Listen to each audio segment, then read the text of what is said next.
আর একটুর জন্য আজকে বরের হাতটা পুড়ে যেত। তো আজকে তোমাদের দাদা বাজার থেকে আসার পথে এক প্যাকেট পাস্তা নিয়ে এসছে। তো সেই পাস্তাটা আমাকে বললো সন্ধ্যেবেলা ওকে করে দিতে।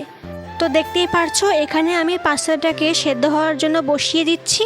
আর তোমাদের মধ্যে কে কে পাস্তা খেতে ভালোবাসো অবশ্যই আমাকে কমেন্টে জানিও। কিন্তু আমি কিন্তু এই পাস্তাটা প্রথম বানাচ্ছি, জানি না কিরকম হবে, আমার মনে হয় ভালোই হবে। পাস্তার মধ্যে এখানে আমি একটু নুন আর অল্প একটু তেল দিয়ে ঢাকা দিয়ে রেখে দিচ্ছি।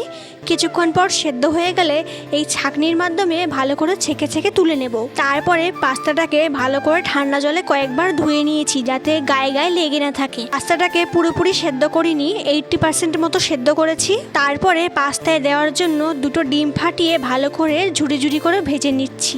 ডিম ভাজা হয়ে গেলে ডিম ভাজাটাকে তুলে নিয়ে কড়াইয়ে সামান্য একটু তেল দিয়ে পেঁয়াজ লঙ্কা আর একটু হলুদ দিয়ে ভালো মতো নাড়াচাড়া করে নিচ্ছি। তোমরা চাইলে হলুদটা স্কিপও করতে পারো। তারপরে পেঁয়াজ ভাজা হয়ে আসলে সেদ্ধ করে রাখা পাস্তাগুলো এর মধ্যে দিয়ে দেব, দিয়ে ভালো মতন কিছুক্ষণ কুক করে নেব। তারপরে এর মধ্যে আমি দিয়ে দিচ্ছি চাউমিন মশলা। যেহেতু আমার কাছে পাস্তা মশলা ছিল না তাই আমি চাউমিন মশলাই দিয়েছি। চাউমিন মশলা দিয়ে কিছুক্ষণ নাড়াচাড়া করার পরে তৈরি আমাদের ডিলিশিয়াস পাস্তা। আমাদের কালকার লোভ লাগলেও আমাকে কমেন্টে জানিও, কিন্তু আমার তো এখনই জিভে জল চলে এসছে।